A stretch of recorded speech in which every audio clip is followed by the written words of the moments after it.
Himalayas, one of the most beautiful, dramatic, and dangerous God creation.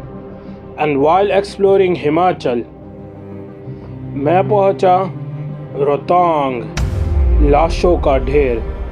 यह है रोहतांग का असली मतलब। अब मैं इतनी सुंदर जगह का ऐसा नाम सोच ही रहा था कि इतने में मैं पहुंचा सिसु। अब सिसु पहुंच के ऐसा महसूस हुआ कि कुदरत खूबसूरत होने के साथ कितनी डरावनी भी है। इस जगह के लिए मेरे पास अल्फाज ही नहीं है, इतनी खूबसूरत जगह है। मैं मेरी लाइफ में पहली बार सिसु आया हूँ, मतलब ऐसे पहाड़ भी मैंने पहली बार देखे हैं। भाई साहब बहुत ही खूबसूरत है।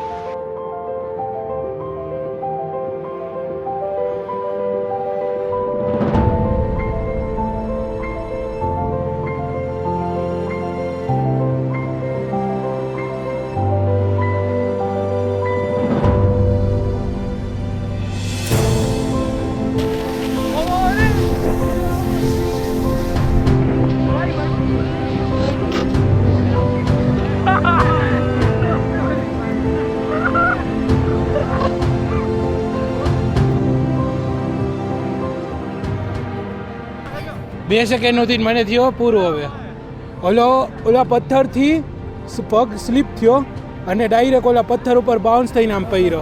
સો हेलो गाइस, કેમ છો? મજામાં? मैं तो हुसैन जाम व्लॉग्स मसी। और चलिए इस वीडियो को यहीं पर स्टार्ट करते हैं। आज हम लोग जाने वाले रोहतांग पास, और अभी हम लोग गुरुद्वार है। यहाँ से गुरुद्वार से हम लोग जगतसू या फिर मनाली के लिए बस लेंगे, और वहाँ से कैब बुक की है हम लोगों ने रोहतांग पास के लिए, जिसका हम लोगों को फेयर 3 लोगों के लिए नहीं 4 लोगों के लिए 2000 रुपये का पड़ा है। तो चलिए अभी निकलते हैं, बस की वेट करते हैं। बस आती है तो उसमें बैठ के मनाली के लिए निकलते हैं।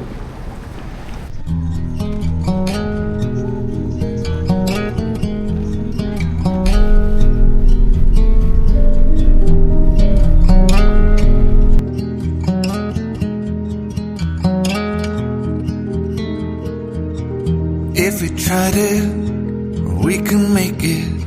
But don't we ever just take some chances and stop your thinking and start your living. Get your shoes on, we're going dancing.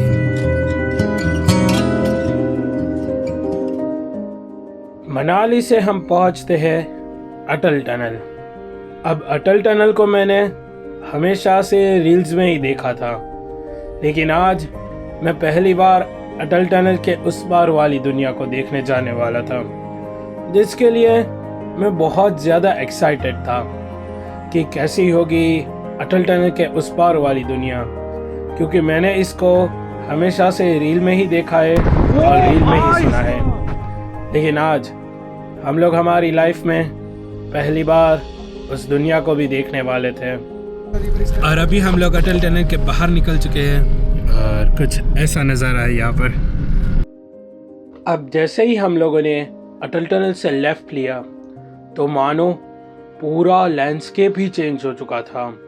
Lahaul valley में एंटर करने के साथ ऐसा महसूस हुआ कि हिमाचल का हरा रंग कहीं गायब हो चुका था, और सिर्फ दिख रहे थे तो ऊंचे पहाड़ों के रेगिस्तान, जिन्होंने सफ़ेद चादर ओढ़ी हो, जो जितने खूबसूरत लग रहे थे उसके साथ उतने डरावने भी लग रहे थे। और तब जाके एहसास हुआ कि कुदरत कितनी नायाब चीज़ है। और इतने में ही हम लोग पहुंचते हैं। Guys, welcome to Sissu. ये सामने सिसु लेक है, और अभी मैं सिसु में हूँ। मेरे पीछे आप लोग नज़ारा देख सकते हो, क्या ही खूबसूरत है। और चलिए यहाँ पर थोड़ा बहुत एक्सप्लोर करते हैं सिसु को। और सामने बहुत ही खूबसूरत वाटरफॉल है। यह है सिसु वाटरफॉल, जो हाफ फ्रोज़न है और हाफ फ्लोइंग वाटर है। क्या ही खूबसूरत लग रहा है।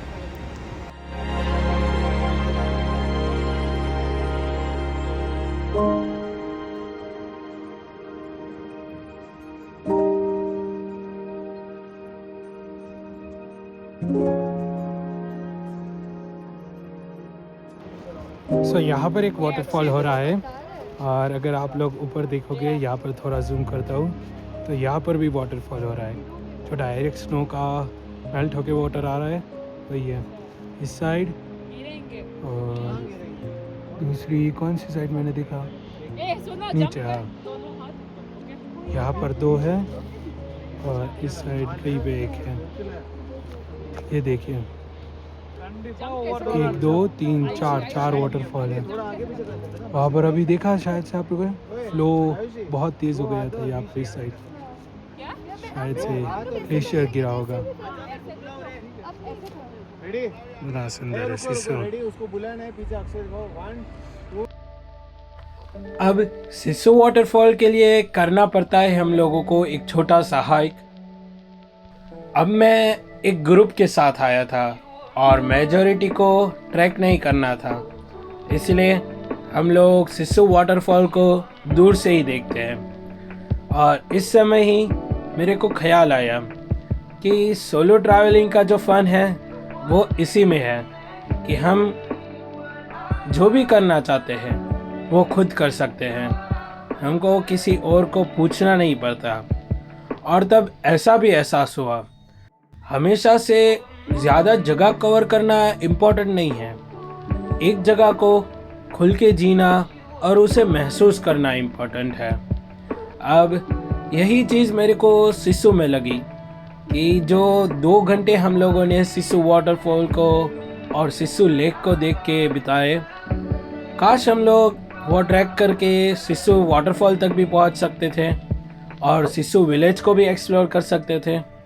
अब खैर ये सब मैं सोच ही रहा था कि इतने में मैं पहुंचता हूँ कोकसर।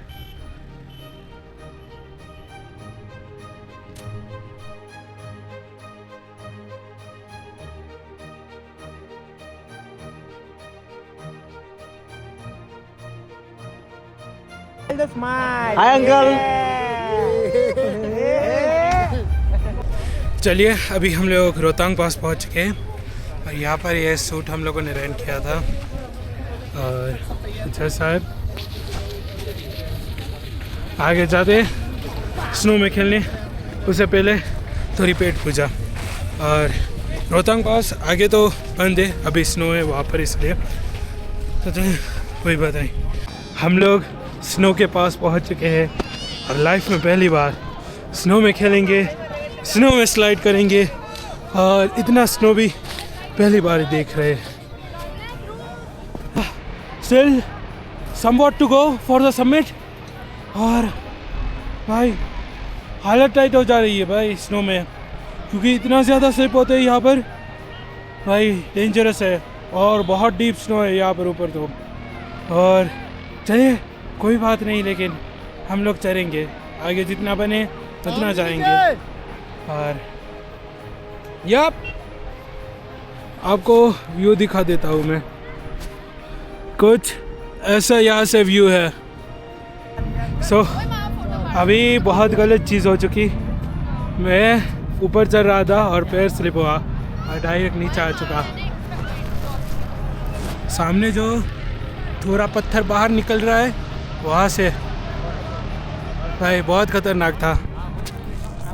एक बार वो बीच में पत्थर से पूरा बाउंस होके गिरा, वो वीडियो आता तो बहुत क्रेजी बनता, लेकिन कोई बात नहीं। यहाँ पर ये अंकल कॉफ़ी बेचते हैं और सबसे बढ़िया चीज़ ये लगी कि ये बैग भी साथ में कैरी करते हैं। जो भी कॉफ़ी का कप होता है वो इस बैग में ही चला जाता है। इसकी वजह से यहाँ पर कचरा भी कम होता है, बहुत सही है। अभी बहुत ख़तरनाक सिचुएशन में हूँ, टोटली स्टिक के भरोसे हूँ मेरे कैमरा की। अभी वो होल्ड है और यहाँ पर स्लिपरी है बहुत, और पैर भी नहीं फंस रहे हैं कि ट्राई कर रहा हूँ अभी स्लाइड करने वाला हूँ यहाँ से, ठीक है, दूसरा कोई ऑप्शन नहीं है अभी। अभी हम लोग फिर से स्लाइड डाउन करने जाने वाले हैं और अभी इतनी हाइट पे नहीं है, लेकिन यहाँ पर बहुत ही स्टीप है पहले से ज़्यादा। लेकिन इतना चढ़ के हमको शायद से 10 मिनट लगता है इतना चढ़ने में, और 2 सेकंड में उतर जाते हैं, लेकिन जो फन है भाई लिटरली बहुत तू आगे बहुत रहो। ज्यादा मजा आ रहा है भाई। પછી और એક પેલા ग्लव्स ઇમામ से હુસેન हाथ આવ્યા, निकाल એમાં रहा हूँ તું तो આગળ આવો। पूरा बस जम गया।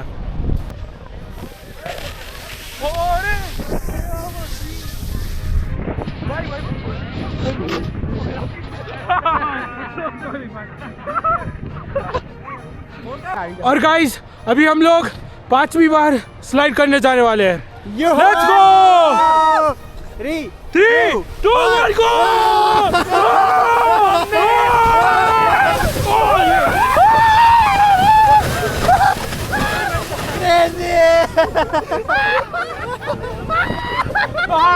पत्थर काही लायक आहे बा। Crazy bro crazy.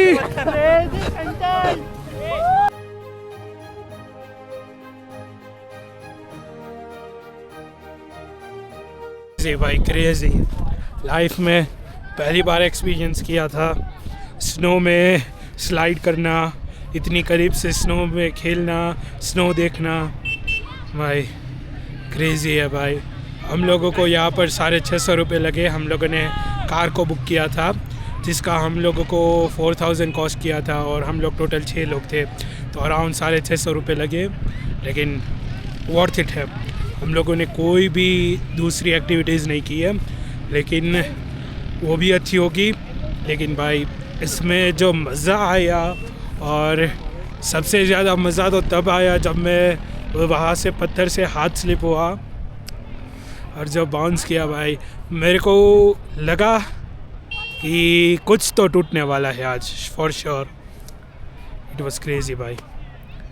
बहुत बहुत मज़ा आया। आप लोग भी रोहतांग पास आओ, मनाली आओ भाई। आप लोग मेरे फेशियल एक्सप्रेशन से ही मालूम पड़ जाएगा कितना फ़न किया है आज और मज़ा आया है। जितना भी डिफ़िकल्ट था क्लाइंब करना, लेकिन जब स्लाइड करते थे भाई क्रेज़ी क्रेज़ी, बहुत मज़ा आया। चलिए अभी देखते हैं, यहाँ से निकलते हैं और मे भी कई दूसरी जगह पे हम लोग रुकेंगे, वरना फिर कंटिन्यू करेंगे। और एक बार तो कैमरा ऊपर ही रह गया था, लेकिन फिर से मैं ले आया और स्लाइड करके ही उतरा। उसका भी क्लिप मैंने लिया आया भाई। बहुत मज़ा आया। अभी यहाँ पर रिवर के पास आया हूँ और ऑलमोस्ट क्लियर स्काई हो चुका है यहाँ पर। भाई साहब क्या ही सुंदर लग रहा है भाई। आप देखिए गाइस। हाँ 10% ही बैटरी बची है। और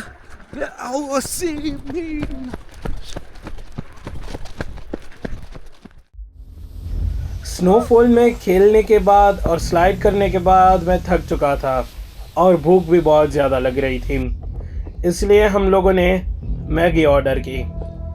अब जितनी देर में मैगी आ रही थी मैंने सोचा कि चलिए रोहतांग का असली मतलब जानते हैं कि इस जगह को रोहतांग नाम कैसे मिला।